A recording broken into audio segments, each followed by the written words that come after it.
it's in a different jurisdiction and I have no control. I cannot comment on the extradition.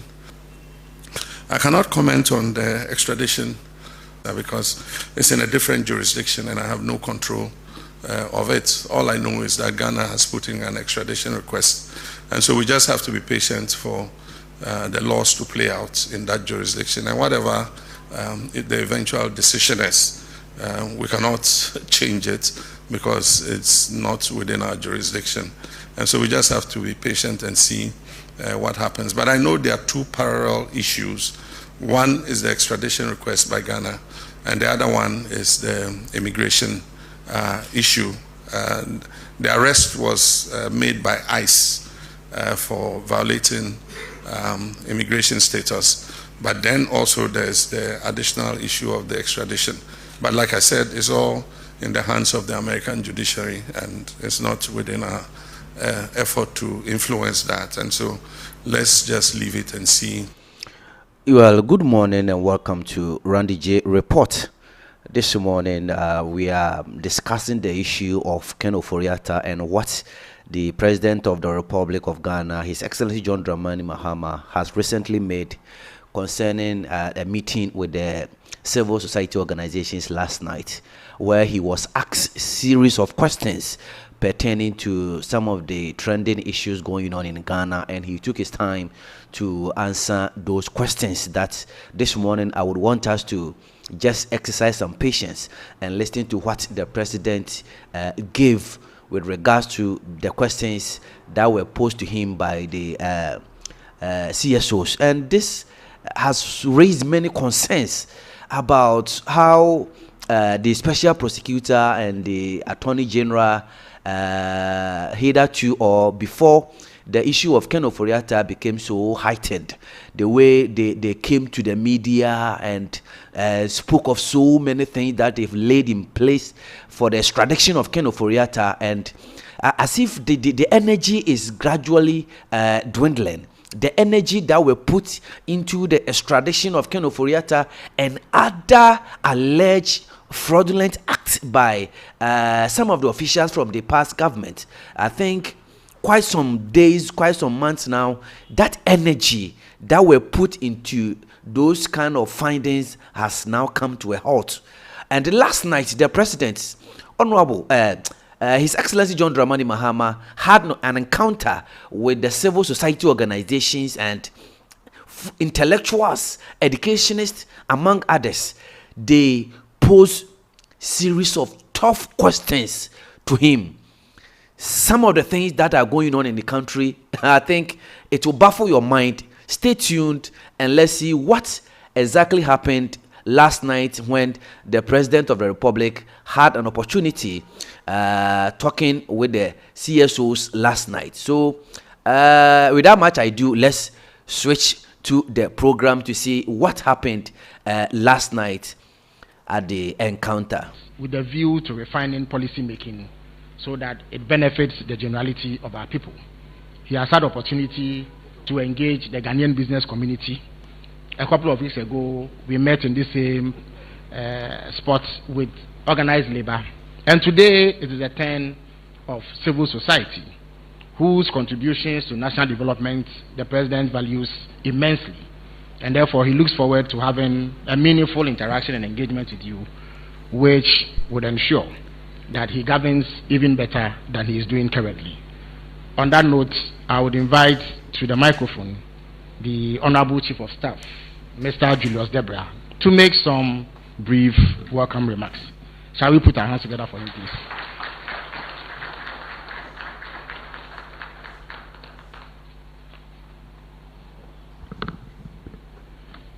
On behalf of the President, I extend a warm welcome to all of you.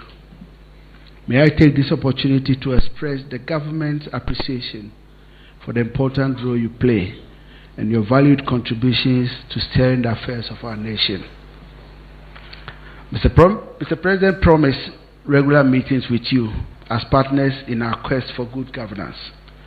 On the 26th of May, Mr. President held the first meeting with you, which primarily focused on several issues, including the establishment of the National Governance Council After further deliberations with your chosen representatives and extensive drafting, the Governance Advisory Council bill has been passed by Parliament and will soon be assented to by the President. On the 3rd of October 2025, the President held a second meeting with a broader group of on Galamsey. Since then, the government has intensified its fight against the menace through enhanced enforcement, new regulatory frameworks, and increased regional oversight. This is the third meeting with CSOs, and I'm sure there are a number of things on your mind that you wish to discuss with the President. Normally in such gatherings, there's not enough time for all voices to be heard. So I will pause here for the actual working session to begin. The President will set the pace with some remarks, and then the floor will be open for discussions. On that note, may I invite Mr. President to lead the conversation.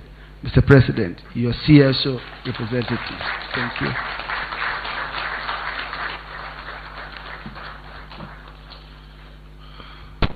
Thank you, Chief of Staff. I'm sorry, my voice is a bit, my ears have opened a bit since yesterday from all the traveling, and so spare me if I inflict this slightly hoarse voice instead of my melodic voice on you. Your Excellency, Madam Vice President, distinguished leaders and representatives of civil society organizations, development partners, honorable ministers, colleagues from government, ladies and gentlemen. At the time we fixed this meeting, we didn't know Ghana was going to play Germany. These are the exigencies of, governance.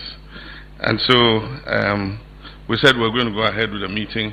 I'll keep my statements short so that we can have a longer interaction. And I know everybody is mad for football amongst Ghanaians, and so many of you might want to go watch that match.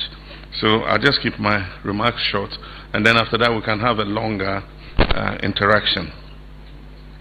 I'm pleased to welcome you to the Presidency for this important dialogue.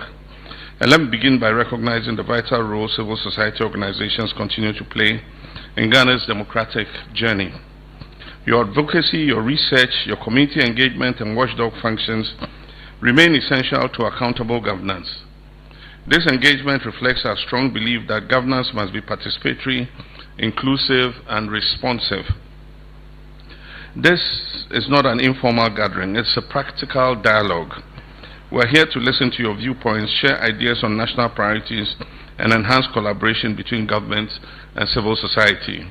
And that's why I've brought a whole range of our ministers and senior government officials so that this interaction can be more purposeful. As I've consistently emphasized on our research agenda, national transformation cannot be achieved by government alone. It requires participation by all segments of society. Ladies and gentlemen, Ghana's democratic credentials have been built over decades through the contributions of many of you in this room. My administration remains committed to upholding the rule of law, protecting fundamental human rights, and strengthening independent institutions. We recognize the concerns frequently raised about civic space, freedom of expression, and accountability in public office. Let me assure you that media exposure and fair criticism are not obstacles to governance. Indeed, they are assets. In this regard, I will briefly touch on the constitutional review process. Government is currently examining the recommendations of the Constitutional Review Committee, and very soon we will announce the formation of the Constitutional Review Implementation Committee, CRIC, to oversee the next steps towards constitutional review. The implementation of agreed reforms will commence when Parliament reconvenes, following constitutional and legislative procedures. This process reflects our commitment to deepening democratic governance, strengthening checks and balances, and ensuring that our constitutional order continues to respond to the evolving aspirations of the Ghanaian people. Transparency and accountability remain central to our governance agenda. We're taking tangible steps to improve public financial management, increase procurement transparency, and uphold ethical standards in public office. In this regard, I would like to draw your attention to the Public Officers Code of Conduct Bill currently before Parliament. This bill aims to establish clear ethical standards for public officials, enhance accountability and integrity in public office, and provide enforceable guidelines on conflict of interest and the proper use of public office. I encourage civil society organizations to actively engage with this legislative process, offer constructive input, and support public awareness when it is enacted. Moreover, I encourage you to collaborate with government to oversee public projects, monitor budget execution, and enhance social accountability mechanisms. Together, we can rebuild and strengthen public trust in our institutions. In this regard, I note the recent expose by the Fourth Estate on procurement processes related to the award of contracts under the Big Push program. While sole sourcing is legal under certain circumstances, under our current procurement law, we would all agree that open, transparent tenders are always preferable for achieving competitive pricing and value for money. Although we've seen snippets of the investigation from the media, I've instructed my office to obtain the full detailed report from the Fourth Estate and to conduct a study of the various allegations presented in the report. We're also requesting the Ministry of Roads and Highways to present a detailed response to those allegations made therein in order to inform government's action on the matter. And it is precisely for such situations that I announced that government will introduce amendments to the Public Procurement Act to limit single sourcing in order to promote greater transparency and ensure proper value for the money we spend on projects. I've also requested the Minister of Finance to fast-track the setup of the Independent Value for Money Office, since the amendment to the procurement legislation will require that all single-source procurements be subject to rigorous value for money review. I remain of the conviction that single sourcing must be used as sparingly as possible and would consult with civil society on the new legislation we propose to use to restrict it as a method of procurement. Ladies and gentlemen, many of you have persistently advocated for economic justice, job creation, and protection for the most vulnerable. Through our 24-hour economy and accelerated export development program, we are broadening opportunities for youth employment, supporting SMEs and encouraging export-led growth. Simultaneously, we remain conscious of cost of living pressures, inequality, and the necessity for stronger social protection systems. Your input in shaping inclusive economic policies remains invaluable to us. In the social sector, the government is advancing key initiatives in health, education, and skills development. We're strengthening the Ghana Medical Trust Fund, expanding access to health care, and implementing apprenticeship programs for our young people. Furthermore, I'm delighted to announce that the government will officially launch the free primary health care program on the 15th of April 2026. This initiative intends to remove financial barriers to basic health care, increase access at the community level, and enhance preventive care. I count on civil society organizations to support public education, to assist us in monitoring implementation, and offer feedback to ensure this program achieves real impact. On human rights, gender, and inclusion, Ghana remains dedicated to upholding human dignity, equality, and safeguarding vulnerable groups. We are aware of ongoing national and international conversations around rights, freedoms, and social cohesion. Regarding LGBTQ+ issues, it remains a highly emotive and sensitive issue even in the most advanced liberal democracies. I explained during my recent engagement with the World Affairs Council that it's not the most important issue we face as a nation. We're still grappling with the provisions of basic needs of education, healthcare, jobs, food, clothing, and shelter. Nevertheless, the private members' bill introduced in Parliament has sparked a complex and sensitive national conversation. Our position is guided by our Constitution, respect for human rights and dignity of all persons, and the need to preserve social cohesion. While there are strong and differing views within our society, we believe that these issues must be addressed through democratic processes, our core values, dialogue, and the rule of law. I'm also mindful of reactions from our international partners, including the recent developments such as Lincoln University's withdrawal of their honorary doctorate. These developments underscore the importance of continued engagement and mutual respect, and of situating our national decisions within our constitutional and cultural context. Ghana will continue to uphold its democratic values while engaging constructively with the international community. Civil society has also led in environmental protection, climate advocacy, and the fight against illegal mining. Government is intensifying efforts to combat galamsey, promote sustainable land and water use, and strengthen environmental governance. We look forward to closer collaboration in safeguarding our natural resources for future generations. Let me reaffirm that civil society is not an adversary of government. Indeed, you are partners in nation building. We'll continue to maintain open channels of engagement, institutionalize regular dialogue platforms like this one, and ensure that diverse voices inform our policy making. In this spirit, I'm pleased to note that Parliament passed the Governance Advisory Bill just last week. This marks a significant milestone in strengthening participatory governance. Many of you contributed meaningfully to its development during our engagement last year. This initiative also fulfills a key campaign promise to create a formal mechanism for continuous citizen and stakeholder input into governance. And I urge all CSOs to take full advantage of this framework and use it to strengthen accountability and policy outcomes. On the international stage, Ghana continues to uphold principled positions on justice, reparations, and reforming global governance systems.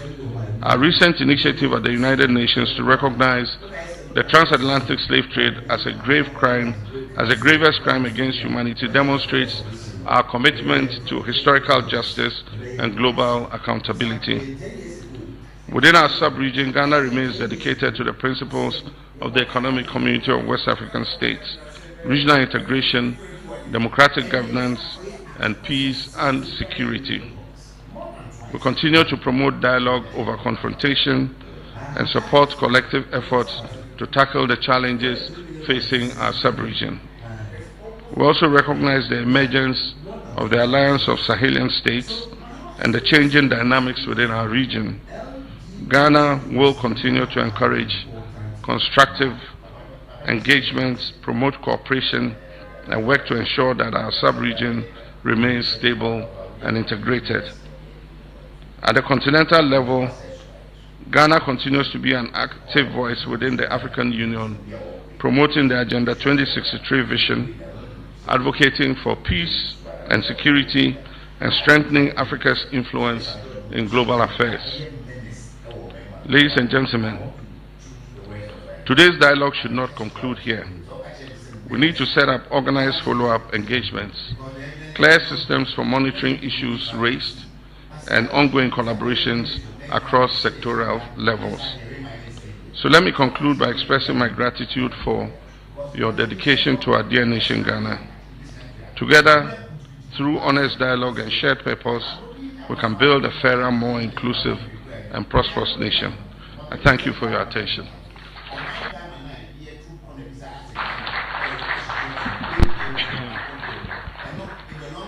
Thank you very much, Your Excellency, for those words.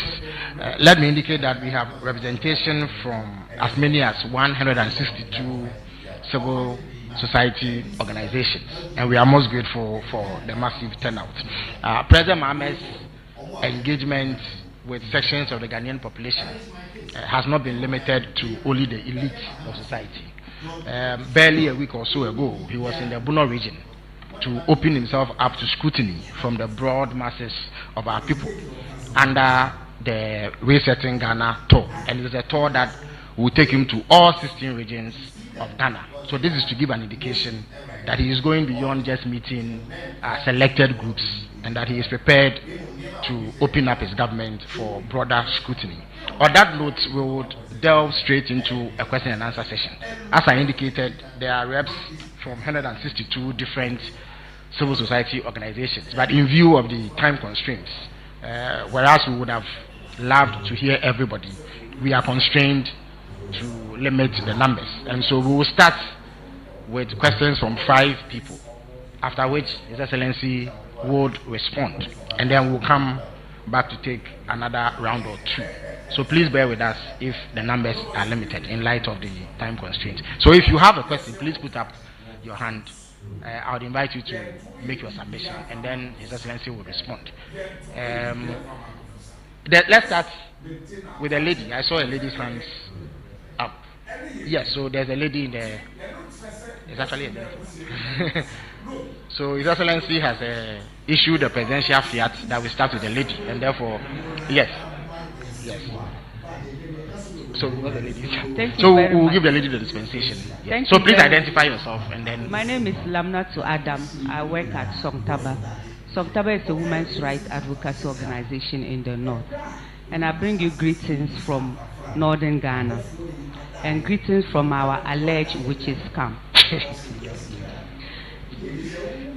Your Excellency, when you were speaking, I was listening attentively to see, because you know the time that the LGBTQ++ bill was introduced, it was the same time that the private members bill on the anti-witchcraft bill was also introduced. So I was like, okay, he's coming to it, he will mention it, but I didn't hear it, and I'm glad that I'm not just interfacing with you. The Minister for Gender is here, and I've mentioned it a number of times. I know there has been progress. It's becoming, you know, it's moving from the private members bill to what you are considering. I just want to have a feedback to the women when I go, that exactly when should we expect the passage of this bill? Because Parliament have already sort of given us their commitment. I think in the last 2 months we've met with the Human Rights Select Committee, and they are very interested in it. They are like, when the bill comes to Parliament, we are going to pass it. Until when should we expect that? Especially your final signature on it. Thank you very much. I think Kofi Asare had his hand up from Edwards. Yes. Thank you, Your Excellency. Your Excellency, we are barely 4 years to the end of the SDG 4 finish line, where we have committed to ensure that all children of school-going age enroll and complete the full cycle of basic education. You inherited an out-of-school children population of 1 million. In the past 15 months, your government is yet to recruit new teachers. The finance minister has refused to grant financial clearance to recruit new teachers. There are about 30,000 empty primary school classrooms without a teacher. And in Zamsugu, 20% of primary schools are taught by just 1 teacher. In Tatale, it's 13%. Sir, when are you recruiting teachers? Thank you. All right. I saw Kofi Kapito's hand.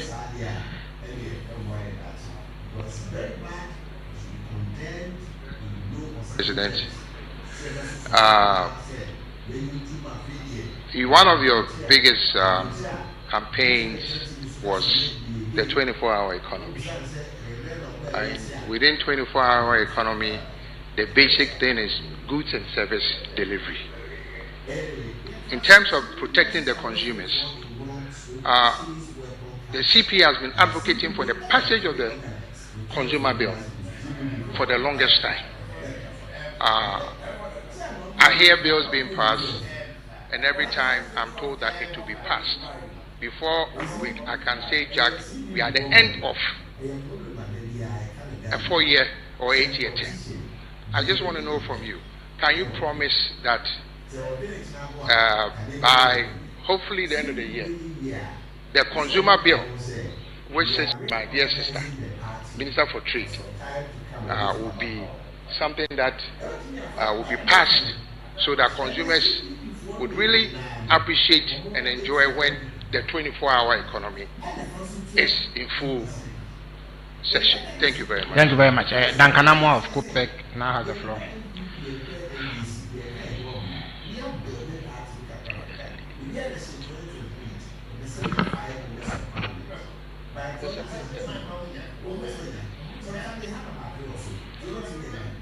Thank you very much, Your Excellency, for the opportunity. I'm told I can lift it. Thank you. Your Excellency, one of the things that your government would be given credit for forever is cooling the economy, which is to say that the forex that used to trade so high, you brought it low. Fuel prices that were equally higher came low. Unfortunately, Iran, Israel, United States, far away from all of us, decided to do their own thing. Now it is biting globally. Some countries have decided to even do 4 working days instead of the 5 working days. Some have shut down universities. Ghana imports largely from Europe. The European countries are not getting the products that they would have wished from Asia. So eventually, we may also be hit. Not long ago, we took a field visit to Ghana Gas in Takrade, some of the CSOs. We realized that the work you did earlier to build the Train 1, the Ghana Gas Processor Train 1, is what Ghana is still depending on even as of today. There are talks of getting the Train 2 done.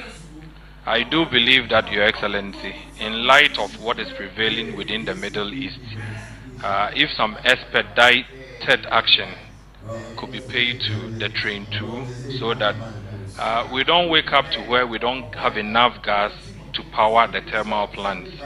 There's been conversations recently about taking off taxes, the 1 Ghana cedi that was introduced to buy gas for the power plants. I do believe that at this point, even the gas for Europe has become a problem. So we may get to a point where gas will no longer come. Your Excellency, 2 quick things: Ghana Gas and some little investment in Tema Oil Refinery, which I believe every Ghanaian is happy when we heard the news that it has come on stream. They are not able to do much if we don't invest there. So I'll be happy that your personal and urgent action is paid to these 2 projects so that the Ghanaian consumer can be safe. Thank you, Your Excellency. To hear that we are big on gender parity this evening, so I would invite another lady from the 3rd row to make a contribution or ask a question, after which we will come back. Good evening, everybody. Thank you, Excellency, for inviting us. Would like to know when EI 144, which declassifies parts of Achimota Forest, will be repealed. This is something that we know you can do, because as our forests are being decimated, we need more forests and not less of them. But I'll be grateful if you could identify yourself before. I'm sorry? Your name and the organization. I'm sorry, my name is Awula Sewa from Eco-Conscious Citizen. All right. And then we are also concerned about the Joy Expose, where we saw that Chan fans were being licensed or taxed. And we are concerned that the DCE is still at post. So we'd like to know when DCEs, MCEs, high-ranking persons allegedly involved in illegal mining will be held accountable. And we are also concerned about NAMOS. They are doing a brilliant job, but they need to be properly resourced. The Forestry Commission needs bulletproof vests, because we know of 2 guards who have been shot. One is dead, the other one is in hospital. And then lastly, we're looking at our water. I'm sorry, our water. We need the test results to be published so that Ghanaians know what exactly we are drinking. It's not just the turbidity, it's also the heavy metals in the body. And the last thing, the Atronsu activists would like to know when the charges against them will be dropped. These are activists fighting to protect the environment, fighting to protect the only source of water, the Atronsu stream. And it's a travesty that they are being prosecuted, whilst persons named in Professor Frimpong Boateng's report and others are walking free. Thank you very much. Thank you very much. Before His Excellency answers this set of questions, let me indicate that the number of opportunities she had is more of the exception than the rule. So please do not think that you will have same. We gave her a special dispensation in order to, as it were, achieve some gender parity. 3 men had asked questions, and therefore if 2 women had also asked questions, and they should get more of the quota. Your Excellency, you may now answer these questions.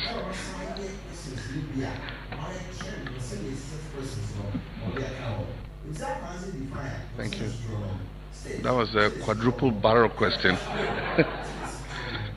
But let me say that my knowledge of the witches' camp has been enhanced based on the work my wife did in the Gambaga witches camp when she was first lady in her first incarnation.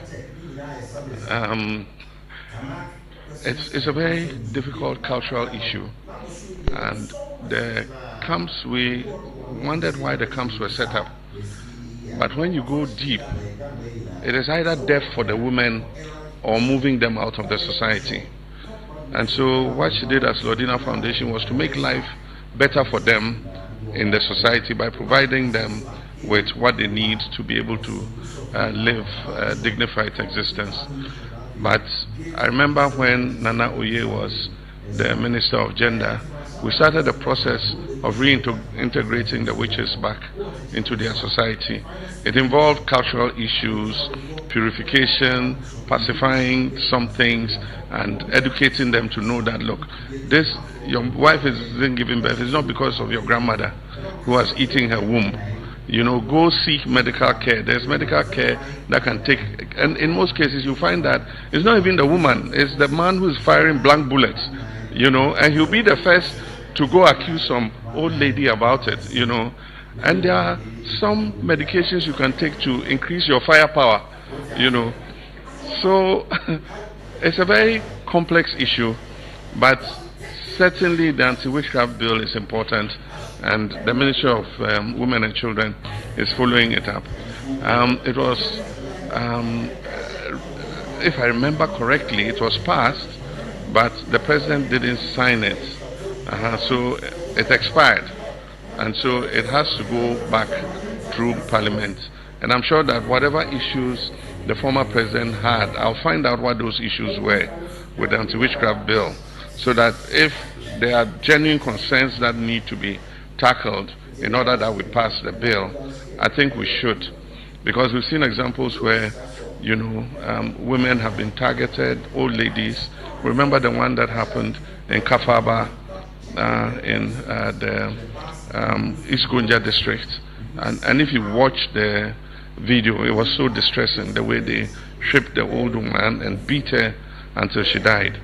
Luckily, justice caught up with them, and those who perpetrated it are serving prison sentences. I think that we must pass the witchcraft bill, so the anti-witchcraft bill, so that people who do these things will be punished.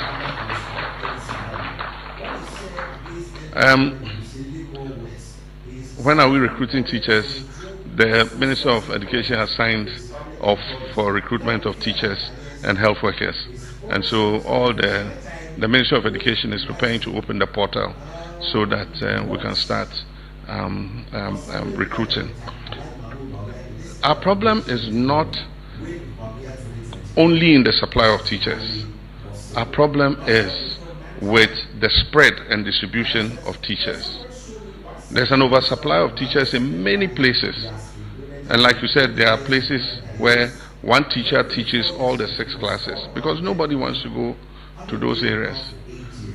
I'm sure many of us in our generation who came from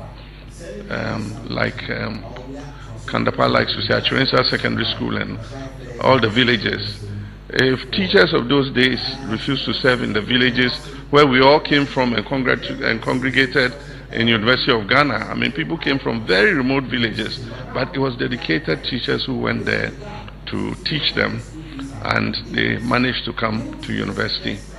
Until we find a way of disaggregating the distribution of teachers, we'll continue to have a problem.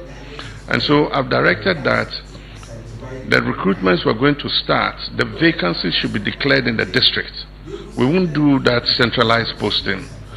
The districts will advertise, and so you must advertise to the district. Accra is closed, Kumasi is closed, Takoradi is closed. And so if you want to work as a teacher, you must find a district where there are vacancies to go and work. Because if we continue this, I mean, everybody will continue to go into the urban areas, and there will be no teachers in the rural areas. And so until we decentralize the recruitment, we'll continue to have this problem. So we're going to start with this batch of recruitment. We're going to declare the vacancies in the districts, and we would give the districts the quota to do the recruitments. And so if you are recruited at that district, you must work in that district. And so that's what we're doing. But the portal is going to be opened for recruitment for health workers. We have a huge backlog because in the past, when elections were coming, the portal was opened. And then after elections ended and the government had won, the portal was closed again for another 3 years. So there's a huge backlog from 2022, 2021 of teachers and health workers who have finished school who are sitting at home. We're going to try and do a continuous recruitment based on the numbers and the vacancies so that we reduce the numbers who are currently at home. The 24-hour Economy Authority Bill has been passed, and I want to thank Guzi and his team who have worked on it. And so now we can begin the operationalization and implementation lawfully of the 24-hour economy initiative. We've, even before the passage of the bill, have taken some ad hoc measures in terms of the ports, in terms of passports, in terms of many government offices to allow them to work 24 hours. And so that ad hoc implementation initially is ongoing. And so now that the authority is in place, we're going to do the organogram, appoint the executives so that they can begin the implementation and supervision of the 24-hour economy policy. But with regards to the Consumer Rights Protection Bill, the Minister of Trade is here. Maybe later or later talk about it. I don't know where it is currently, but it's good that Kofi has brought it up. I know you've been a lifelong advocate for consumer rights, and so we can work with you and the Minister to see how we advance this bill to Parliament and pass it. I want to thank Duncan for his issue about stability of fuel prices. Things were sailing quite smoothly, and indeed we're beginning to enjoy some of the lowest fuel prices in a long time. Unfortunately, this man proposes, God disposes. I don't know what came into the heads of Trump, Netanyahu, and all of them to start this war. But unfortunately, while the CD remains stable, if this had happened when the CD was at 17, we probably could not have been able to survive. But the good thing for us is that the CD remains stable, and so the push factor in the oil price buildup is not coming from the currency, because happily the currency is remaining stable. The push factor is coming from the price of crude oil and finished products. And so far, we've absorbed it. It's not affected us as much, but if this thing continues some more, then we'll have to take some decisive decisions. Some of the weapons we have is to look at the margins to try and cushion consumers, and then also look at the recently imposed 1 CD development levy to try and cushion consumers. But my hope is that sooner than later, this war will come to an end, and we'll see more stable fuel prices. But for now, government remains concerned because fuel prices move the transport sector, and the transport sector is the main driver of inflation. If fuel goes up, the cost of transporting food items goes up, and it affects the inflation in the food basket. And so I'm happy we have thinkers like Duncan and Co. We're all looking at what is going on and praying that the war comes to an end. But if it doesn't, what other methods can we use to cushion the fuel price so that we don't see an increase in inflation?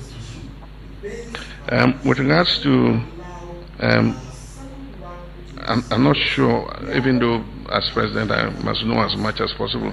E114, I don't really know much about it, but she said it has to do with Achimota Forest. So if it has to do with Achimota Forest, I'm on the same page with you. It's the largest open green space in Accra. We have built everywhere. Accra is becoming a concrete jungle. And so as much as possible, we must protect the Achimota forest. I know there's a family that says it belongs to them.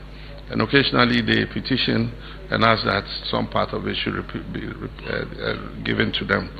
And in the past, those in charge of those issues, I'll say somehow have been compromised. And so it's not been as transparent as possible.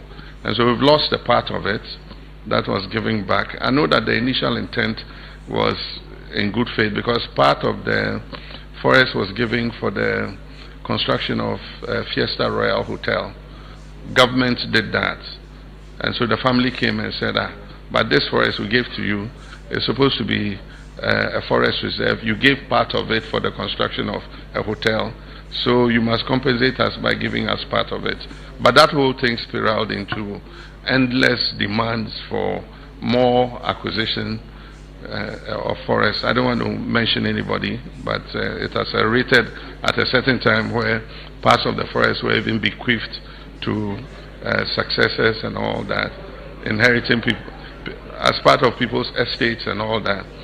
So I agree with you. Your CSO should work with us, with the Minister of Lands, and stop any more encroachment of the Achimota forest. Recently, there was a request that came, again pushing for another concession of the forest, and the minister came to me and said, oh, there's this thing, forestry came, it had been processed before we came into office, and they had agreed that they would do this. I said, look, I don't want to hear about Achimota forest.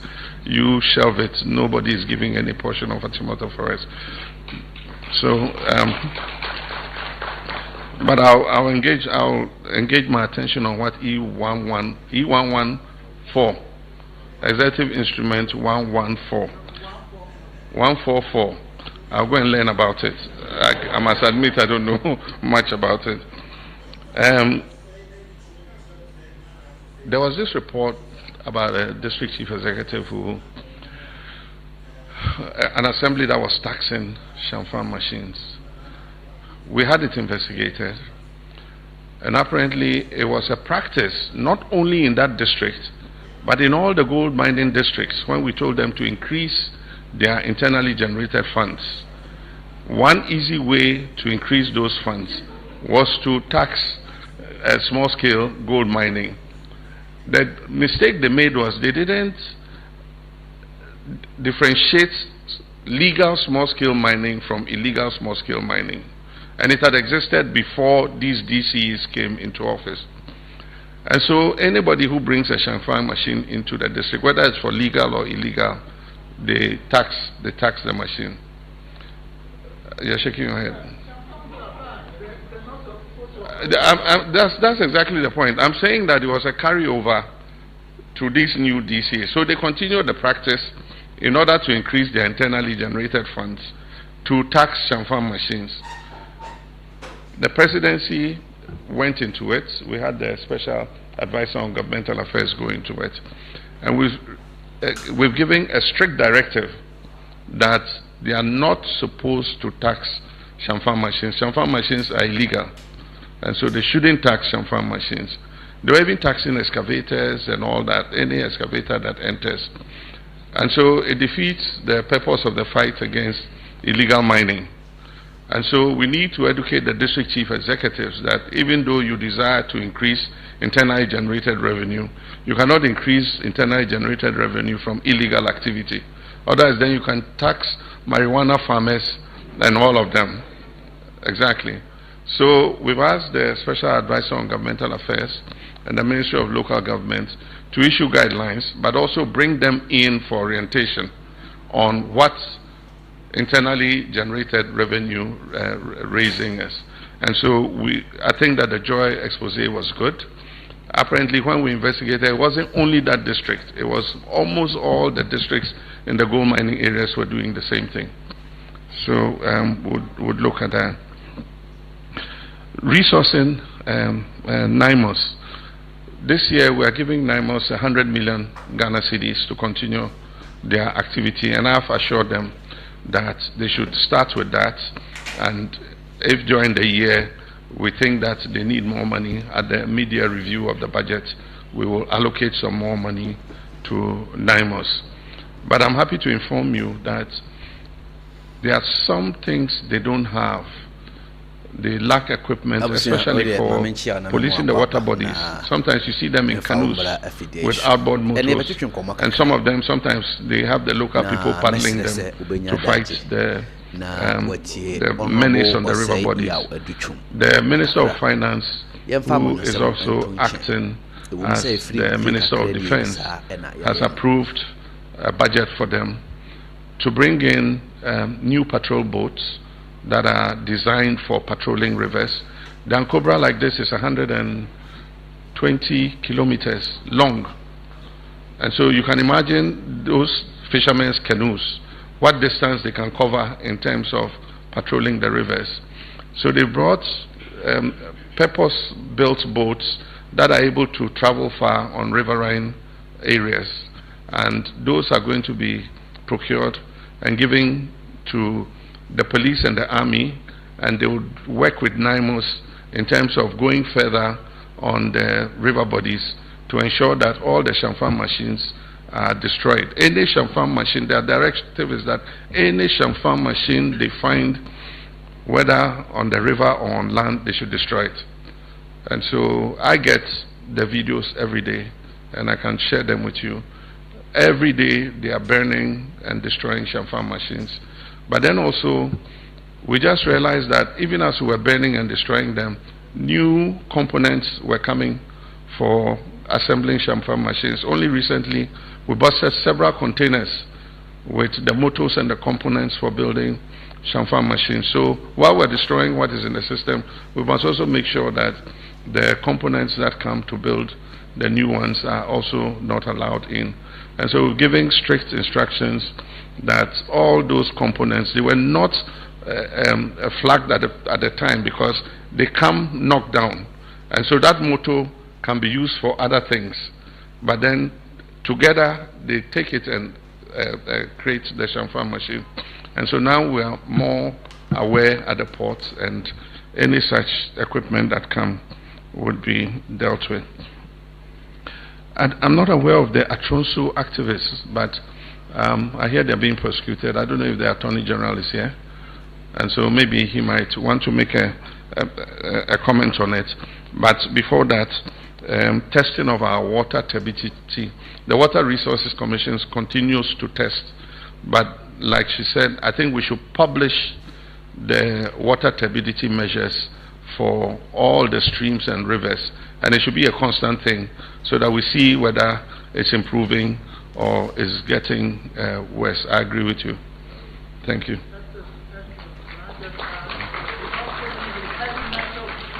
Yeah. Okay. Not just the turbidity, but to test for heavy metal. Thank you. All right.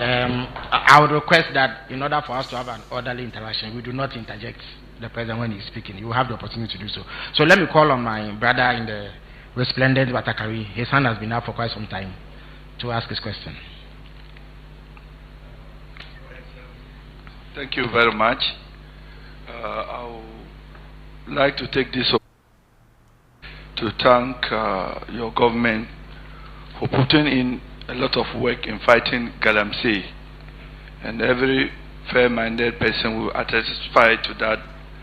You have developed various interventions in fighting Galamsey.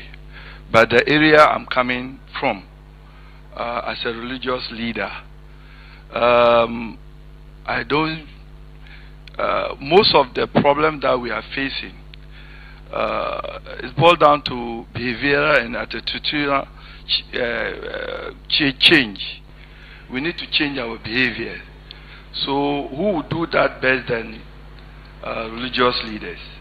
I did not see much work by involving religious leaders to help in helping government by producing sermon guide into that regard to support government to help curb the menace of Galamsey, because Galamsey need holistic approach so that each and every one responsibility, we can contribute our quota to make sure that at the end of the day our water bodies are free. So I want to know the kind of effort government is doing in engaging religious leaders on that regard. Thank you. Thank you very much. So the gentleman in the political seat, yes. Please identify yourself, and then you can proceed. My name is Benjamin Isia. I represent Center for Environmental Management and Sustainable Energy. This is just a top-up question on Duncan's statement on fuel prices. Mr. President, please, how difficult or easy will it be for us to integrate our petroleum upstream to our downstream? I mean, how easy will it be for TOR to refine our own product? All right, thank you very much. That was a succinct question. Let me go back. I see a lady's hand. We are so big on gender parity. The lady in the spectacles, please. Identify yourself and ask your question. Thank you. My name is Rosemond Dewena Matutonu. I'm from Global Action for Women Empowerment. Greetings from the Volta and Oti region.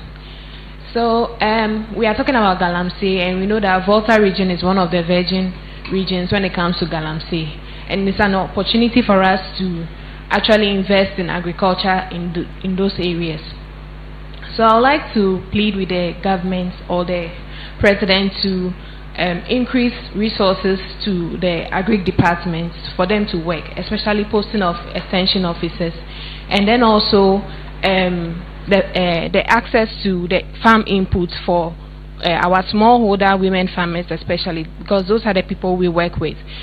With the civil society organization, we can give them education or information or the knowledge, but we cannot get access to the farm inputs because of our donor restrictions. So we'll be very glad to have that. Thank you. There's a gentleman in spectacles here, yes, in the African Prince. Yeah. Okay. Good evening. Please, my name is Rashid, President of the National Union of Ghana Students. Respectfully, Mr. President, there's been a recent increase in hostel prices when it goes to various tertiary institutions. And then when you ask them, all they say is that, Ghana is a free market economy. Price of goods and services are determined by the interaction of demand and supply. Meaning, currently there are more students chasing fewer hostel facilities. And it looks like the developers rely on this to increase their prices. In the run-up to the 2024 election, there was a promise that the government will partner with some of the institutions to build more hostels for the schools so that it can absorb some of the students as well. I want to know the stage of this promise, and also how the government is also going to help the private developers in terms of maybe tax incentives, or maybe giving them soft loans so that they can build more hostels for the students. And secondly, currently there's about 5,000 schools under trees when it goes to the pre-tertiary education, that is the primary schools and the junior high schools. The past 8 years, the government was able to eliminate less than 20 of these schools. Mr. President, respectfully, I want to know your plans for eliminating these 5,000 schools under trees in your administration. Thank you. Thank you very much. So we'll pick the final question in this round. Let me give the opportunity to the gentleman in the African print in front here. Thank you very much, Mr. President. Yes, you have the microphone. Yes. Oh, there are many African prints, but I mean specifically the one in the front row. Thank you. Yes. Thank you, Mr. President. My name is Rashid Issa, Vice President for Positive Transparency and Accountability Movement. Before everything, we want to appreciate you for your efforts in ensuring that your appointees are adhering to the code of conduct. I tell them that it's more like the headmaster and then his teachers, ensuring that they do well. On accountability, I would like to remind us again on the work of oral. There's been a lot of controversies recently on what we are doing with them. We would like to know if the Attorney General is failing on his mandate. Number two, I want to remind you of your best friend, Mahama. There's been recent issues regarding security recruitment. We saw a large or a vague number of space opened, and then people wrote aptitude tests and all that. We were disappointed by the results. However, we got some warm message from the presidency that it should be expanded. We would like to know, what form is the expansion going to take? Are the marking schemes going to be reviewed, or there's going to be another way? Because when I write an exam and I know very well I have passed, but based on situations, the marking scheme I'm looking at is being increased to reduce the numbers. It affects me psychologically. If the House will permit me, I use the WASI as an example. When I write WASI and I know that I've passed, but the university has not got space to accommodate me, my mind is free. But if I know I have passed, and because there is no space, marking scheme is reduced from 50%, which is pass, to 70%. Is it not affecting us psychologically? How are we correcting Thank this? you very much. Thank you very much. So, Mr. President, you can answer this round of questions.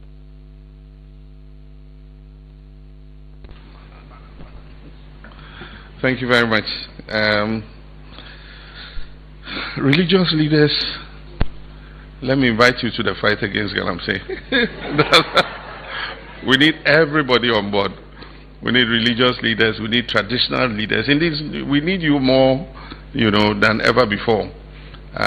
Not only in the fight against Galamsey, but in a lot of social deviance that is beginning to creep into our society.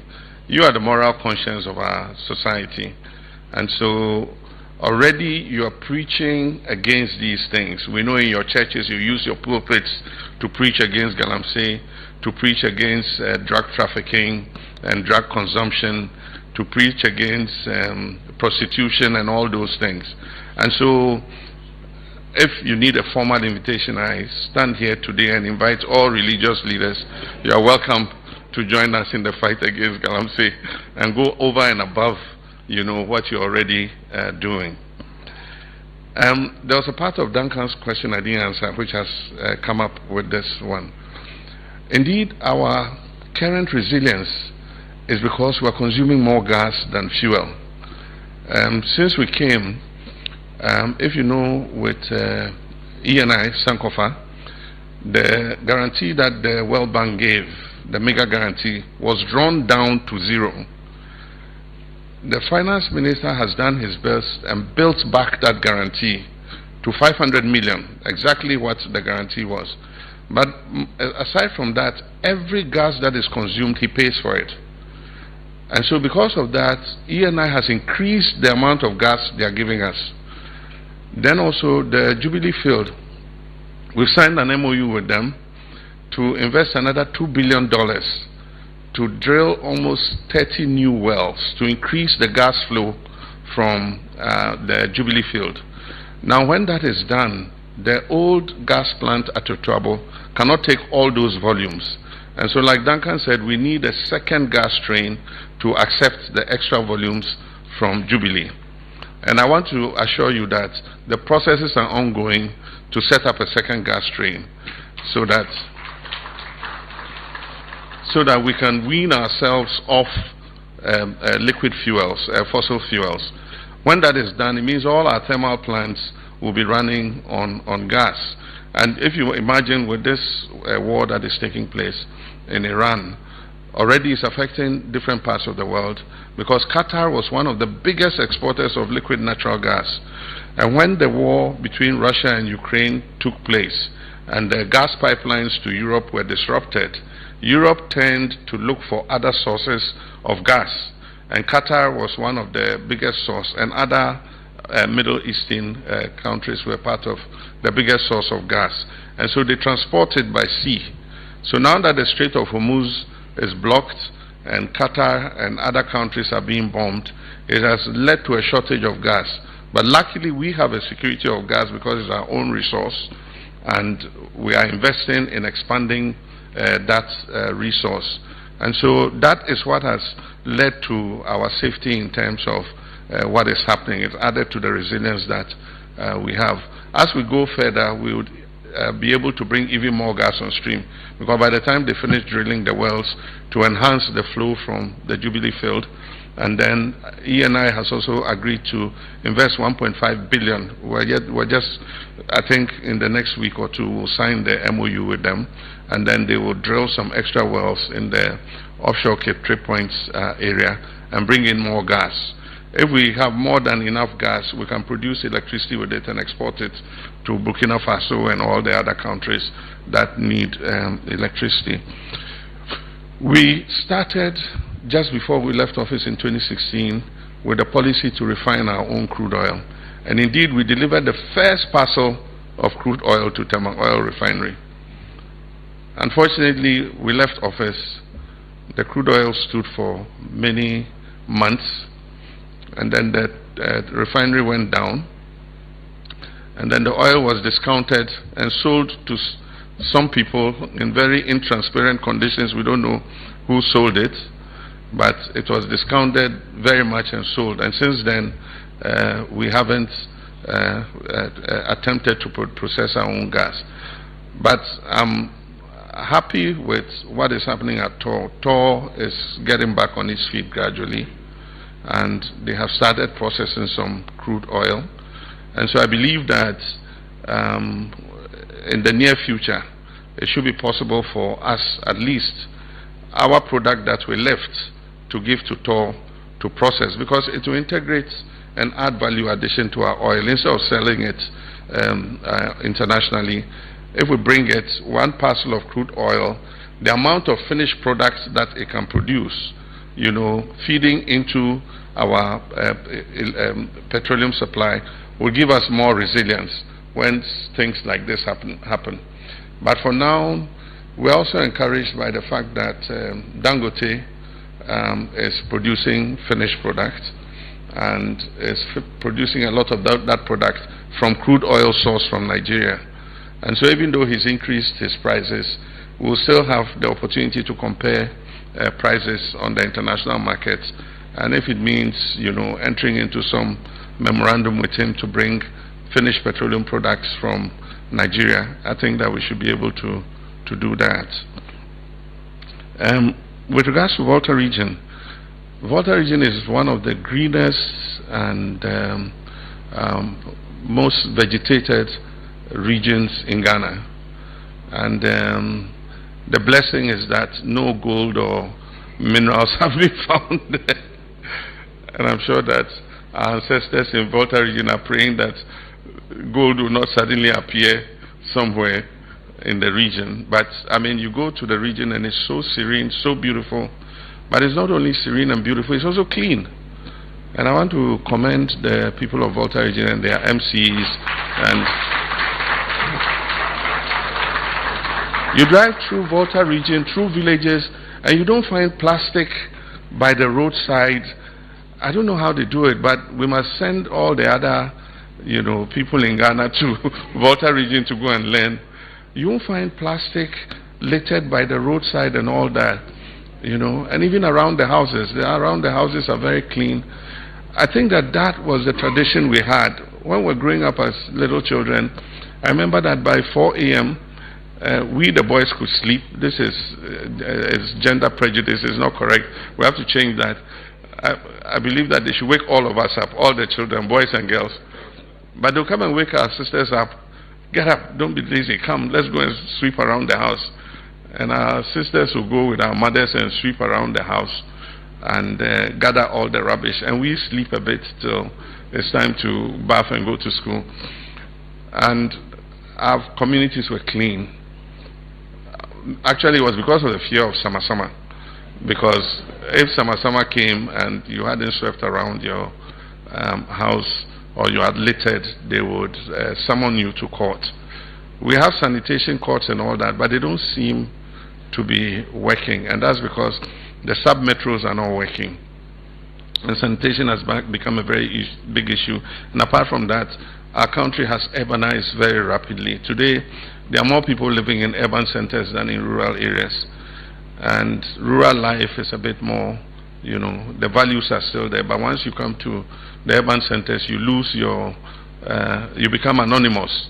You are one of 8 million people in a city, and so you don't think that you have any traditional responsibilities to keep things clean. You drink sachet water and just throw the plastic outside, you know, or the gutters. I mean, however you clean the gutters, people will throw rubbish into them again. We need intensified education for people to understand. But we must also inculcate it from the children from when they are young, so that they know what they should do and what they shouldn't do.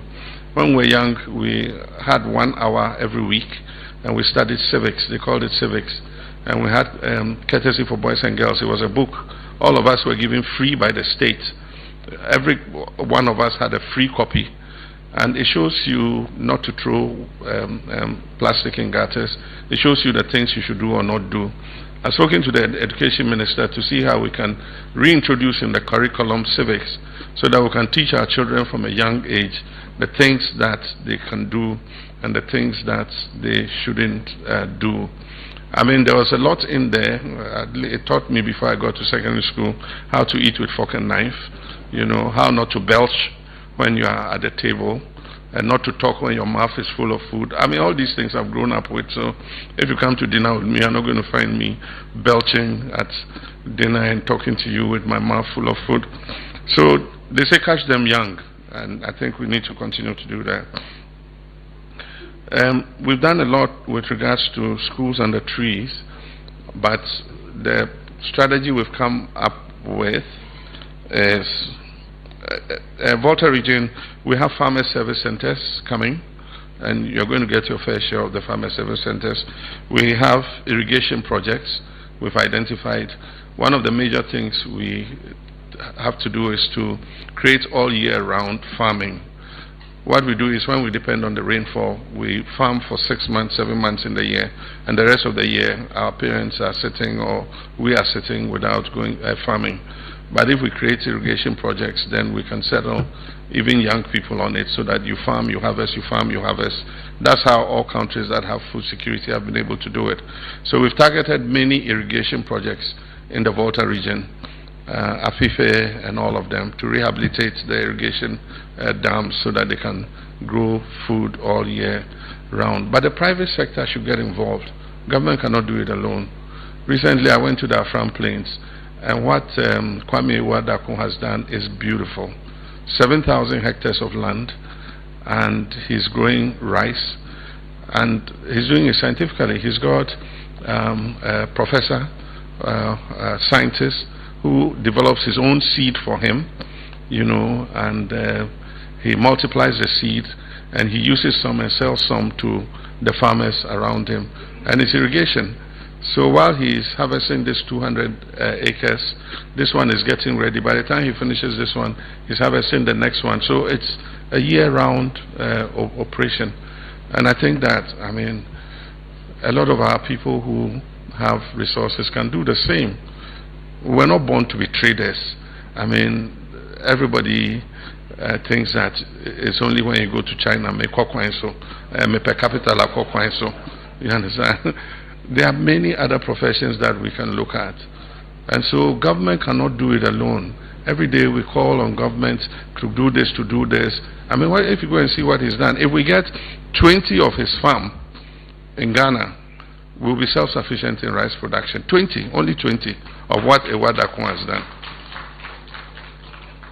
So Volta region is a key for those projects. We're also bringing the oil palm project. And Volta region is one of the targeted regions. We want to develop 100,000 hectares of oil palm. And so Volta region, we're going to acquire lands, and those who have lands will give them seedlings and give them extension advice on how to grow the oil palm. We want to be able to cover at least 50% of our imports in oil palm. Schools under trees. We are building 400 schools this year. We've provided allocation for it. We're also purchasing at least 1 million school desks and chairs to eliminate the problem of no furniture in our schools. And then that is at the government level. At the district level, we have asked every district every year, from the 80% of the common fund we send them, to build 2 new school blocks at the basic level. And so if you take 261 districts, 2 new school blocks per district is 522 new school blocks. And so over 4 years, we're going to build almost 3,000 school blocks. If you add what the Ministry of Education is going to do every year, we are targeting 400. Next year, we'll target 400. The following year, we'll target 400. I'm sure that by the time we get to 2028, we'll be able to cover as much as possible of the schools and the trees. There's no reason why wholesale prices should go up, because inflation is coming down, interest rates are coming down. They normally say the price of cement has gone up. Meanwhile, I built a house 20 years ago, and you say price of cement has gone up. When did you buy cement to build that hostel again? But, I mean, it is a matter of demand and supply. And so what happens is government must come in and provide more housing on the campuses so that it reduces the demand in the private hostels. If we do that, it will force them to bring their prices down. And so we started with Legon. We signed an MOU in Singapore to build 10,000 hostel units, 10,000 beds hostel, starting with Legon. Now, if that is successful, we're going to go to other major universities, maybe not 10,000, but build quite a significant number so that more students can get accommodation on campus. And then the pressure will ease on the private hostels so that they'll be forced to come down with their prices. Code of conduct is before Parliament, but even before Parliament received the bill, we had started our own code of conduct. We published it, and at the time that we appointed our ministers, we gave them copies each. There was a ceremony in this very room where we launched the code of conduct and gave to the ministers and asked them to study it. But now we're going to legislate the code of conduct. That is the difference. The one that we gave to them was moral persuasion, but now it's going to be law.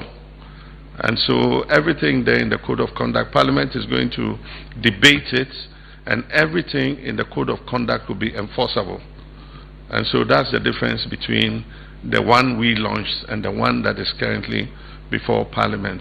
And so we leave it to the best judgment of our representatives in Parliament to take the code through the processes, and when they have passed it and brought it as a law, I can assure you that I will assent to it as quickly as possible, and all of us will be bound by the provisions in there.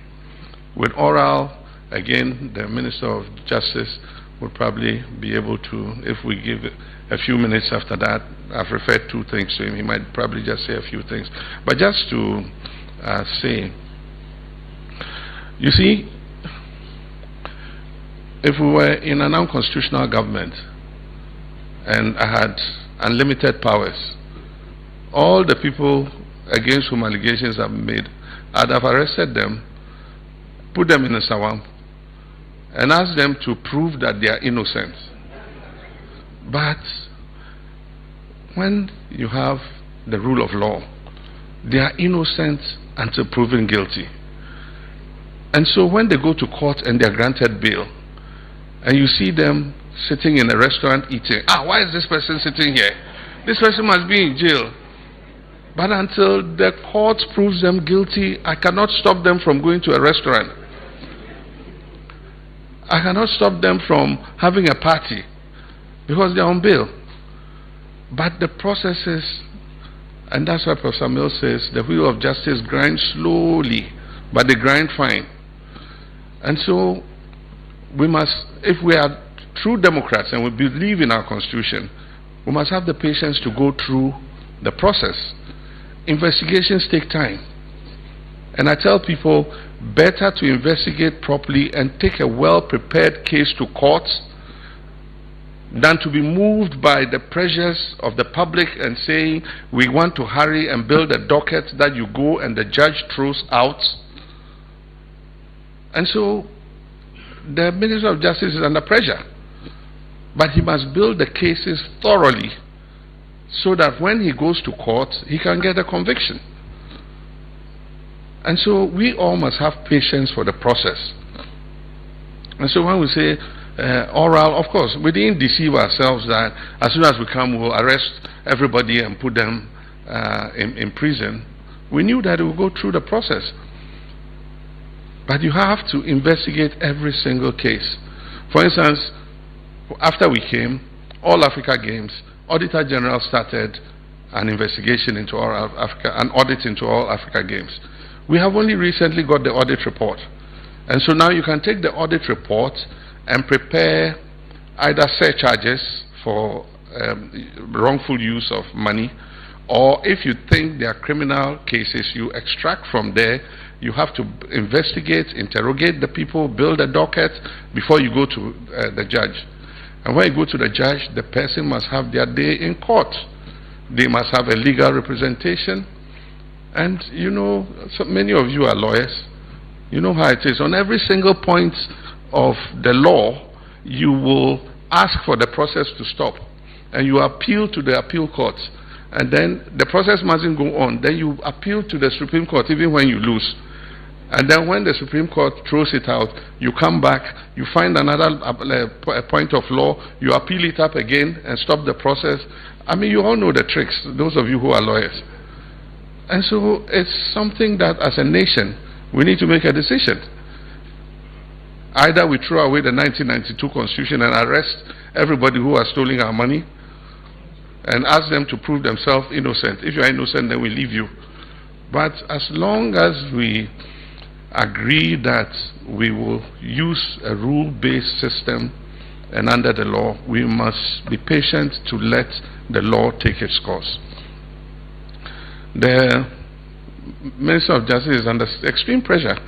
He's got at least 7, 8, 9 cases in the courts, and those are those he's prosecuting. And at the same time, he must keep an eye on the investigative process to keep building the dockets and bringing them. It takes time. And so I just appeal to the public that maybe even you might prosecute and the person is let off by the courts. The court will not find that they did anything wrong. And that they say the law lies in the bosom of the judge. And so would do what we can to make sure that people are held accountable. But like I'm saying, it's not about those who should be held accountable for past crimes. It's also about those who breach the law now. And so if we see significant breaches of the law, we must take action and we must prevent those things from happening. Happily, the Chief Justice has opened new courts for the Auditor General's report. And so we're supposed to take the Auditor General's report and extract, you know, from it. Those who should be surcharged will be surcharged. Those who should be tried for criminal enterprise will be charged. And so now that those courts are operational, you know, the current audit reports we are looking through to see if there are any criminality in there. And then also the next audit report that will come would also be the same. The 2025 audit reports will be the report of these guys sitting here, you people sitting here. And so you better check your ministries and make sure that everything is being done right, because the next Auditor General's reports by now 2025 is being worked on. So you are going to be the next who are on the line, and you must make sure that, you know, you take cognizance of what is happening in your ministries with regards to expenditures and procurement and all that kind of thing. Security recruitment, the mark was set at 65, and of course the aptitude test 65%, and so it must have disqualified many people. And so what I said was that we must maintain the database of those who applied. It was not 500,000 as the media is saying. It was about 280,000. What happened was people put multiple applications for different services. So somebody applies for immigration, he applies for police, he applies for fire, he applies for prisons. So one person applied for 4. That accounted for the 500 and something. So when you say 500 and something people applied and didn't get, it wasn't 500 and something, it was 200 and something. Yeah? Now the thing was set at 65%. And so it disqualified some people. But I've said that we're employing 10,000, for this year, for 2025. Actually, this was supposed to be 2025 recruitment. So what I've said is we should maintain the database for those who applied. If you took your 65% and you took some of them, there are the others there too who qualify. But just because they didn't get 65% doesn't mean that they don't qualify. And so let's use it as a rolling database for 40,000. We'll take 10,000 per year for 4 years. So 40,000 people can have the opportunity. And we probably will lower their qualification. But one of the points I make is, you see, the security services are interesting. It is not aptitude alone that is important. You need courage. You need other attributes other than just their mental acuity. If you send your recruits to, for want of a better place, let me say Boko, or let me not use only Boko, Nkwanta, or Sampa, or anywhere there are flashpoints and there's action, and there's an attack. Sometimes the 65% aptitude people will be the first to run. The 40% aptitude, because he's brave and courageous, might be the one who will stand and repel the attack. So aptitude doesn't carry that. It's not only aptitude. Because of digitalization now, we want a digital this thing, we want it to be transparent and things. But when the security says, when you come under fire, sometimes it's the 65% and above who will run first. So I'm saying let's find a way of combining not only the aptitude, but the other features, and so we must be able to see as many of them, see what their physical build is. You can tell, sometimes from psychological testing, what the person will do under fire and all that kind of thing. So it's a lesson for all of us. And like I said, we'll continue to take from that database so that we are able to absorb as many of them as possible. But I also think that in future, we should look at the fees they pay. You understand? To pay an unemployed, they say pay 200 CDs, and then you get in your mobile phone disqualified. I mean, it's a very painful thing. So let's look at the fees they pay, and I won't make any pronouncement on that, but it's something that we'll bring up to Cabinet and take a decision on. Thank you.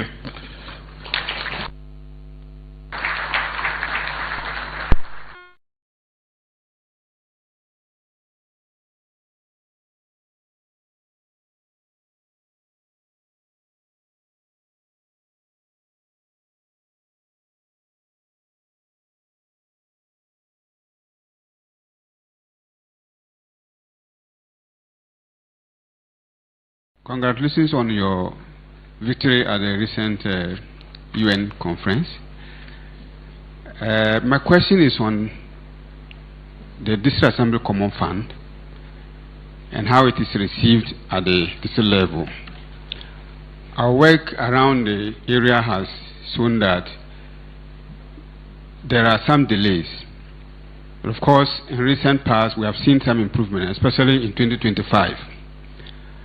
My question to you, Mr. President, is will you consider a sort of a timetable as to how the common fund will be sent to the assemblies so that they can have a structured plan to develop the MMDAs or to develop our local levels? Because we know that Ghana's development is hinged on decentralization. But the way the common fund gets to the assemblies, they are not able to plan to develop their local areas. And I want to know from the ongoing reform processes, especially with the constitutional review process, will you consider a timetable so that it will show that at this point in time they will get their common fund so they can plan properly to receive it for development? Thank you. Thank you very much. The lady in front.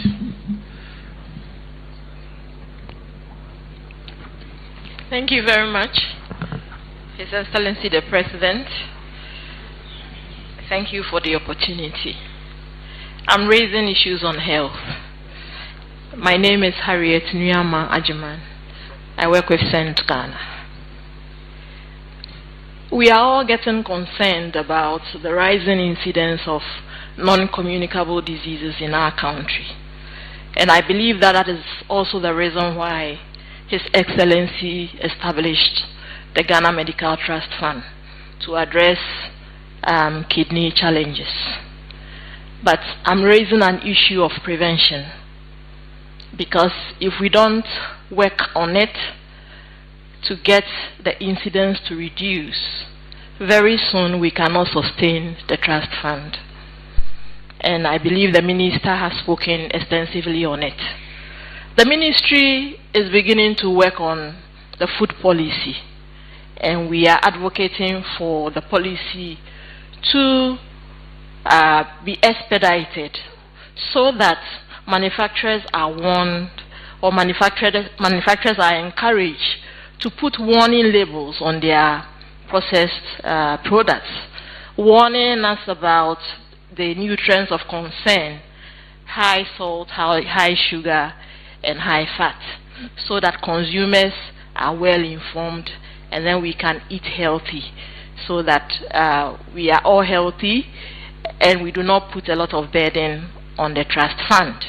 And so I would be glad to hear from the minister what the processes are in terms of that policy, and how soon we can get that policy out so that manufacturers can also be guided.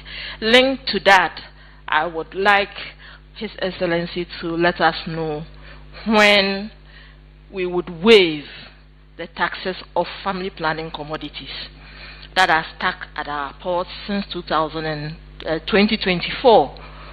We cannot talk about free maternal health policy if we are not talking about family planning, and therefore the need for that to be addressed.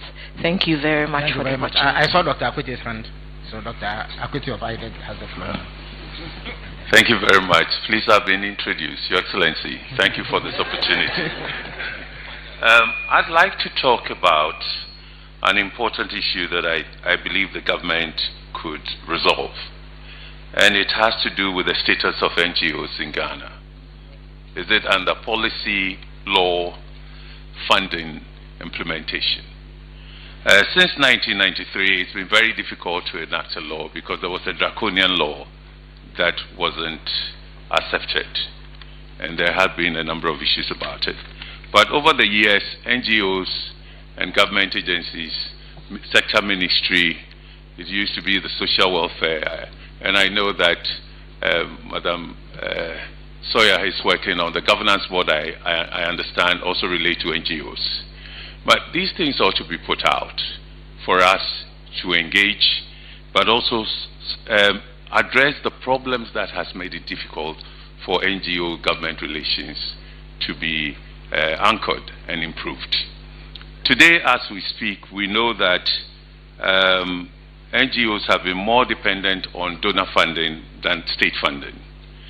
And it is a very scrupulous process. You can't embezzle funds and so on. Everything goes on there. There's a lot of lesson to be picked up from there. And for us to see the extent to which state support or working with NGOs would indeed strengthen accountability, would bring about the development we need, but also the ownership we claim. The dependency has been so much on donors. The donors now have a problem. It's not just what Trump has done in Iran, but it's also we see what the oil crisis is and their own challenges, not only with Ukraine and Russia, but also the challenges they are having dealing with America within NATO and all that. So we've gotten to a point where the donors who have been supporting this sector, important sector, have their own crisis. The question is, how would government handle that vacuum? It's a formidable group that will help turn things around. And I think the President, Mr. President himself knows a bit about it because we've had conversations on this in the past.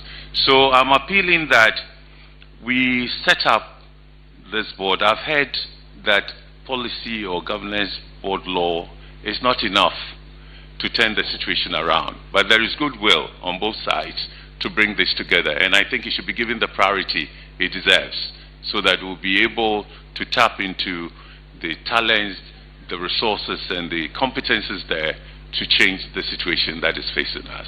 I hope this will lead to us having conversations on the details. Thank you very much. Inclined to give the floor to another lady. So there's a lady in headgear behind. Yes.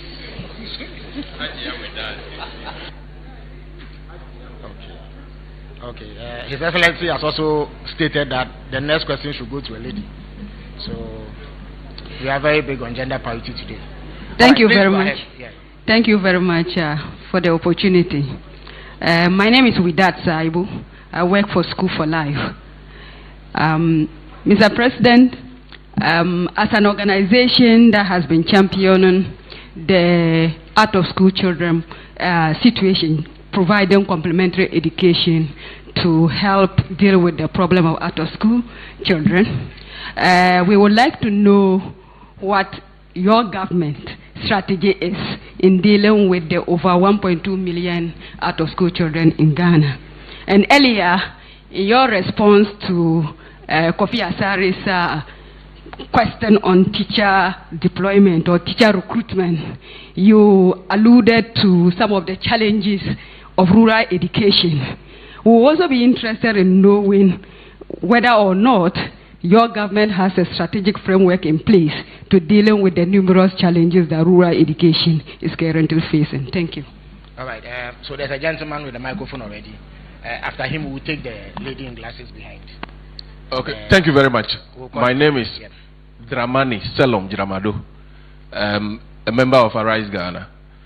Mr. President, greetings from Arise Ghana to you on your successful journey to the UN. You have done something that is consistent with your nature as a history-making political figure. That is something nature has endowed on you, and you have displayed it there. And then to your hard-working Minister of Foreign Affairs, the Honorable Kujato, for that feat. It is something that Arise Ghana has welcomed, and we'll actually associate ourselves with the government, so we do education on what reparation is and what the reparative justice is, what Ghana is seeking or what Africa is seeking. We are ever ready to partner government in knowing that. Mr. President, you said that the Attorney General is overwhelmed. Indeed, the Attorney General must be overwhelmed, because your administration, you actually inherited a kleptocratic regime, a very corrupt regime. His Excellency, I am saying that you actually inherited kleptocracy and kakistocracy. So if your Attorney General is overwhelmed, he will definitely be overwhelmed. I suggest that, given the relentless pressure on him, the 24-hour economy should kick into that office, so that there will be 3 shifts, and the court now must be running shifts. Because if Aura fails, it will spell doom for our democratic stability. Because a lot of Ghanaians actually had hope in Aura, or we still have. If Aura fails, definitely people will lose hope and confidence in our democracy. Mr. President, this question goes directly to you. What is the status of the extradition of Mr. Ofori to Ghana? Because if Mr. Ofori fails to come back to Ghana, it will definitely not bode well for our democracy. So we'd like to know what is the status of the extradition order. Thank you very much, Mr. President. So the lady in the glasses with the braids. Thank you very much, Your Excellency, for the opportunity. My name is Eunice Agbenyaji. I work with Star Ghana Foundation. My observation is on the constitutional review process. And I want to start off by saying that we respect you for honoring your commitment to commission for the 3rd time the constitutional review. We are concerned about delays in moving forward from review to reforms, but we we acknowledge the government's commitment in your opening remarks, indicating the timelines for the implementation of the reforms. You did talk about the constitution of the implementation committee and introduction of some of the recommendations to a parliament. We saw that the publication of the summary report in December 2025 did help with mitigating the risk of misinformation around the reforms. And we are suggesting that the full report is published as well, as we organize ourselves to educate the public and take them along this journey. Thank you very much. Thank you very much. So this is where we'll draw down the curtains on questioning. His Excellency the President will field the 5 questions that have been asked so far, and then we'll call it a day. Thank you very much. Thank you very much. Let me start with the District Assembly's Common Fund. This government has been very prompt in releasing the Common Fund. If you ask the members of Parliament here, they will attest. What we've done is we release the Common Fund before the end of the next quarter. And so the first quarter's Assembly Fund, District Assembly's Common Fund will be released by the end of the quarter. And so currently the Common Fund for 2025 has been released. It's been paid for completely. What is in arrears is the first quarter, but it will be paid by the end of March, which is the end of the second quarter, because then you would have calculated how much is due to the Assembly's Common Fund. And as you are aware, 80% is a standing policy that 80% must go to the district assemblies. In the past, as little as 42% was going to the assemblies. The rest was kept in Accra, and it was being spent from the center. And so you are in the district, and they call you to come and take dustbins that have been purchased for you. Meanwhile, dustbins are not your priority. You'll be called to come and pick up tricycles and brooms, which are not your priority. Or you could even procure those things locally. So we're saying send the money to the districts, let them decide how they want to use the money themselves. We've given them guidelines. We say we're sending you 80%, at least build 2 schools at the basic level to remove schools under trees, build 2 CHIPS compounds to provide more health care for your people, and build 1 24-hour market. But the 24-hour market is just one for the 4 years.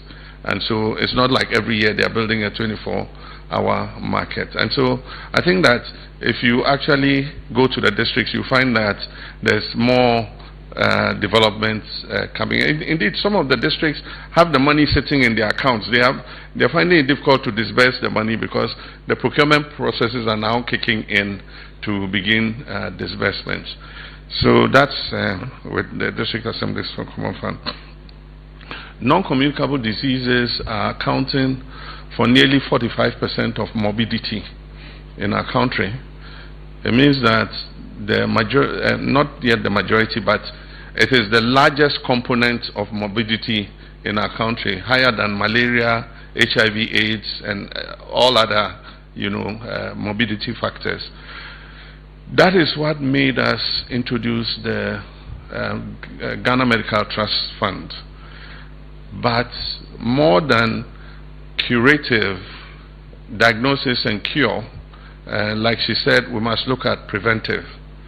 And so part of the remit of the Ghana Medical Trust Fund is both helping with diagnosis, but also helping with cure, because the treatment of these non-communicable diseases are very expensive. And then added to that remit, the Ghana Medical Trust Fund would have an IEC component, that is information, education, and communication component, that alerts Ghanaians to the triggers that cause these non-communicable diseases. And so we need to inform and educate our people about non-communicable diseases. But I think that the actual preventive is going to come with the free primary health care. Because the pre-primary health care has a very strong preventive component. We have 6,000 electoral areas in Ghana. In every electoral area, we're going to have volunteers who receive a stipend for going around household to household, and we'll give them the basic instruments to tests. So for instance, just blood pressure. There are many people in Ghana walking around who have hypertension and don't know it because they've never ever gone for a medical test. So the next thing you know, the person falls down, has a stroke, or has a massive heart attack and dies. And then some old woman in the village is blamed for it. It was just high blood pressure. You didn't check. And so all of us must have medical tests regularly if we can afford it. But the preventive health care would have somebody knocking on your door under the free primary health care, come into the household, and everybody would line up and would check their blood pressure. They would have the glucometer for measuring blood sugar and all that, so that people who are predisposed to these illnesses, we can catch them early and help them prevent, the consequences of these things. The issue of renal failure, that's kidney failure, is caused by many things. One is lifestyle. If you are not active, you are obese, you sit at home, you just eat and eat and eat, you are liable to non-communicable diseases, including renal failure. One major cause of renal failure is high blood pressure. High blood pressure is one of the major causes. It destroys the kidneys because the pressure of the blood that has to flow through the kidneys for them to function destroys the capillaries in the kidney.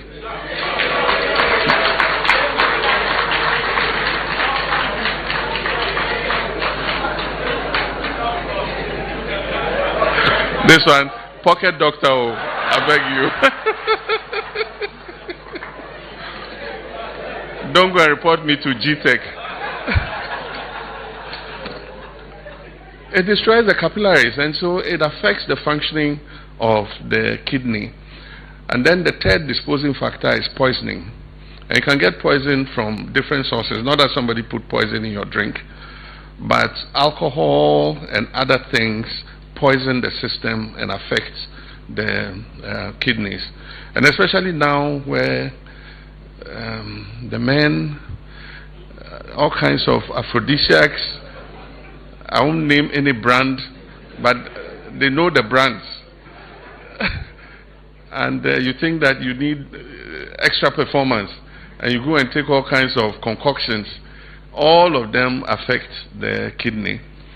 And so we need to educate people about those things. So Mahama Care or Ghana Medical Trust Fund will have an education component, and then the free primary health care will do preventive care, testing households, testing people in households to see if you are liable to, if your sugar is borderline, you will be advised on what diet to take to reduce your sugar. I mean, if you are eating big banku at night before going to sleep, you'll be advised, to reduce the size of the banku or the fufu or the tuonzafi or something. And so those are all some of the things. And then people will be encouraged to do more physical activity. In our communities, they should set up Keep Fit clubs and then do exercises, twice, thrice a week so that they remain active.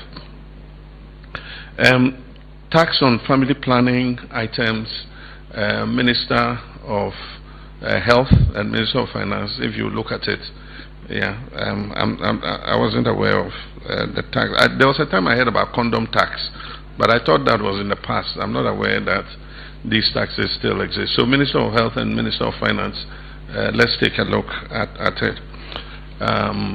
With regards to status of NGOs, it's been a very dicey topic.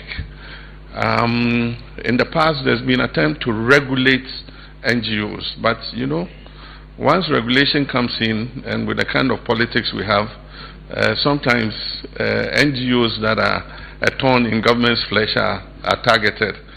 And so we're not in a hurry to regulate NGOs. I think that the NGOs themselves should come with what they think government should do to put in regulation. But we won't impose any regulation on NGOs. Even though there are some fly-by-night NGOs, there are people who set up NGOs. They register with Registrar General, they register with Ministry of Gender, Children and Social Protection. They go get some European NGOs. They get some humanitarian assistance from them. They bring it in duty-free. Instead of distributing it duty-free, it ends up on the market. They sell and make a profit out of it. There are many examples we've seen of that. And so, even though the majority of NGOs are doing a good job, sometimes you need to look at things like that. But I do think, and I agree with Dr. Bright Akwete, when he says that sometimes NGOs are better at some deliverables than government is. I mean, I've seen many NGOs in the water sector that are efficient at distributing, providing clean drinking water. And so I don't see anything wrong with a district assembly or the Ministry of Works and Housing having an allocation and saying that, look, this NGO, we're going to give you this money to provide water for these number of communities. I don't see anything wrong with it. They'll do it more efficiently than government can do it. And I've seen government drill boreholes. As soon as we drill it, we put the pipe there. That's it. We don't go back to monitor and evaluate what is happening, you know, whether the beneficiaries are actually getting the true value for what money we put in there. So I don't see anything wrong with it. I mean, we can find a way of sometime outsourcing some of these services to reputable NGOs that have the track record for delivering in various sectors, sometimes in healthcare and other places. I believe that we should consider that, especially considering that international humanitarian assistance is declining. There are less and less, you know, and that's why we came with the Accra Reset to consider how we can pull ourselves up by our own bootstraps. If we can spend our money more efficiently, using our NGOs that exist that have achieved that capacity, I think it's something in the right direction. And so with regulation, I think you guys yourself, if you come and bring your regulation and say, this is how we've agreed on, government will be willing to go with it. But I mean, we have no intention currently to bring any regulation of NGOs. If they indulge in criminality, of course, the law will come after them. And so,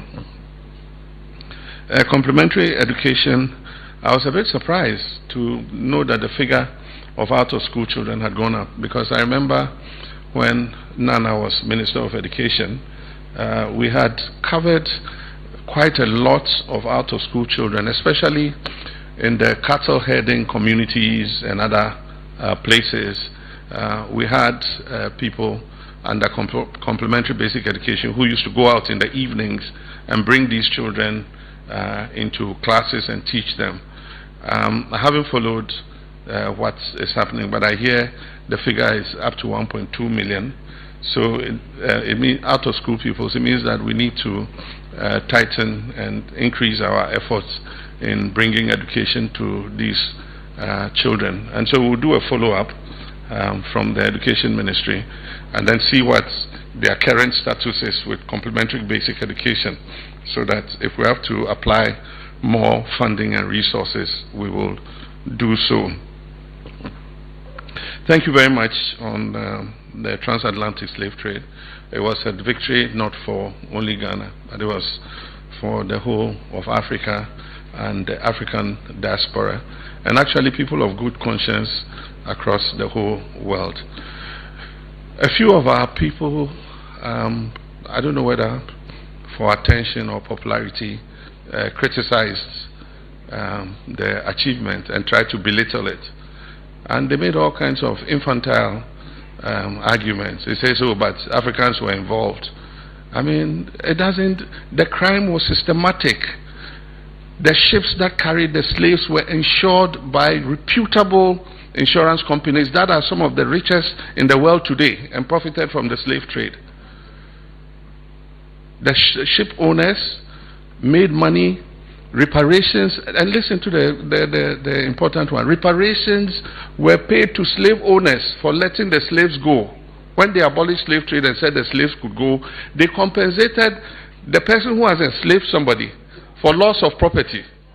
As recently as 2015, compensation was paid to people for losing their slaves. And you come and tell me that we recognize this as a grievous crime, and you say, oh, but Africans were involved. This was a whole system. They built ships, and they built the ships with measurements to make sure that the cargo can take the maximum amount of slaves. And you tell me that, you know, Africans were involved, so we shouldn't talk about reparations. You know, I don't know. I mean, some people just, you know, want to whittle down what happened. If you know what happened to the slaves, nothing compares to it in everything that has happened in this world, to the 15 million people who were sent away, those who died. I'll give you the case of one example. A ship captain threw 134 slaves overboard to go and claim insurance because the cargo, your ancestors were cargo. And so if the ship lost cargo, there was insurance that compensated for the loss of cargo. And 134 slaves, he threw them overboard and went and filed an insurance claim for loss of cargo. And you know, before now, the arguments have been fragmented. A few people have acknowledged. I know some of the leading corporates have come and apologized for their role in this, but the whole discussion has been fragmented. And so our purpose was to put it on record, the true story of the slave trade. If even to just let the spirit of our ancestors rest, I am happy that we went.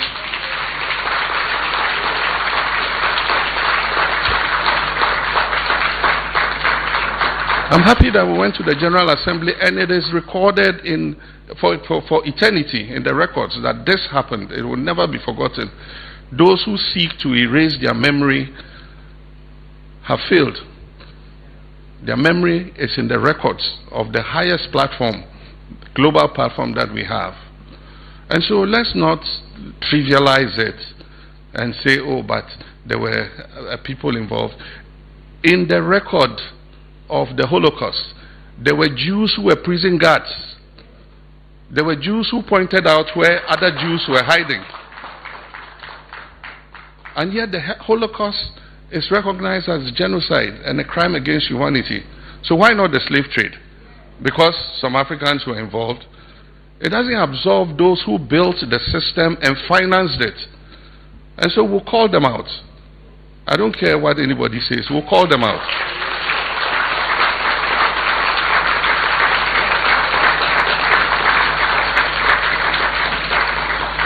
And so Ghana has done its bit. Ghana has been recognized for leading the Pan-Africanist struggle. And I think this is just an extension of that leadership.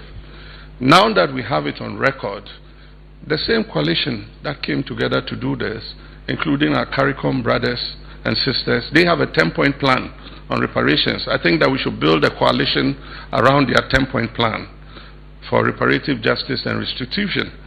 And it goes beyond just reparations. It includes artifacts that were stolen. Only recently, the head of one of our chiefs has been returned. It is in 37, being preserved in 37. They cut off his head and took it and put it in a museum for many years. It has only recently come back. And so it's a broader discussion than those who seek to trivialize it. And we will continue to lead if our leadership is needed, but we'll continue to be a good part of that coalition that continues to press for reparative justice and restitution. And just the last two, about the Attorney General being overwhelmed, and that he must be overwhelmed. Recently we've been discussing outsourcing some of the docket building. I remember when I came into the presidency in this second incarnation, I said the whole of Ghana was a crime scene. There are some cases that we're even now finding out. I mean, there are some audits that are coming that are showing new things that we didn't even know about. In all the work that the oral committee did, it flagged 32 cases. And out of those 32 cases, the processes have gone on. The minister has the statistics. Investigations are advanced. Some are in court. Others are being prepared. The dockets are being prepared to be taken to court. But even outside the 32 cases, there are new cases that crop up that we didn't know about or even didn't envisage. And so the way to go is with the constraints of the investigative bodies and the Attorney General's department. We are exploring the possibility of finding some private legal firms to help in docket building and building the cases so that we can send them to court. But once it gets to the court, we don't have control over the courts. The law must take its course, and as I said, justice is in the bosom of the judge, and they will determine eventually whether a person is guilty or not. I cannot comment on the extradition of our former finance minister because it's in a different jurisdiction and I have no control of it. All I know is that Ghana has put in an extradition request, and so we just have to be patient for the laws to play out in that jurisdiction, and whatever the eventual decision is, we cannot change it because it's not within our jurisdiction, and so we just have to be patient and see what happens. But I know there are two parallel issues. One is the extradition request by Ghana, and the other one is the immigration issue. The arrest was made by ICE for violating immigration status, but then also there's the additional issue of the extradition. But like I said, it's all in the hands of the American judiciary, and it's not within our effort to influence that. And so let's just leave it and see what comes out of it. But let me thank you very much. That was the last question. Let me thank you very much for coming. Like I said, this will not be the last. It will be something that we do annually. But aside from that, if issues come up for which we need to confer with civil society, we'll be very happy to invite you. Maybe not all together, but those of you who are active in a particular sector, we can invite you to come and think through with us and see what direction policy should take. Thank you very much. Thank you very much, Your Excellency. His Excellency has also given the closing remarks. I was going to call upon him to do so, but he has preempted it. So at this juncture, I wish to thank all of you for honoring our invitation and making the interaction so lively and beneficial. I trust that another opportunity will present itself for similar engagement going forward, and the outstanding matters that could not be addressed today would be duly dealt with. But in the meantime, the doors of government continues to be open. If you have any lingering questions, you can reach out to any of the sector ministers who have jurisdiction over the matter. The presidency itself is also open to such engagement. On a daily basis, we get questions and other inquiries from a cross-section of Ghanaians, and therefore the interaction will not end here. We will continue to engage at close quarters. Thank you all for coming. At this stage, we will take the national anthem, after which His Excellency, the President and the Vice President will depart.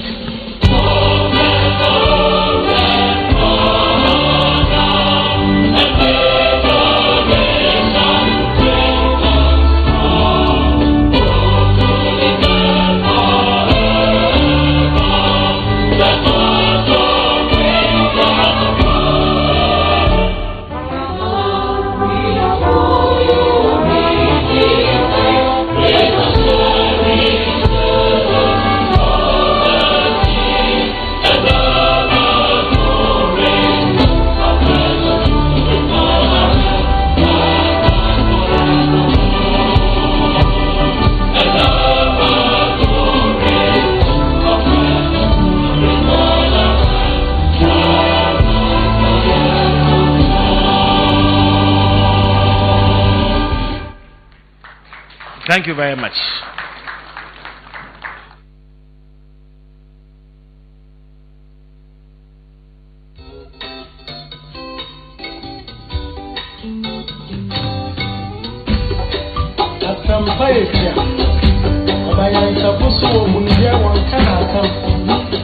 They might put some kakre was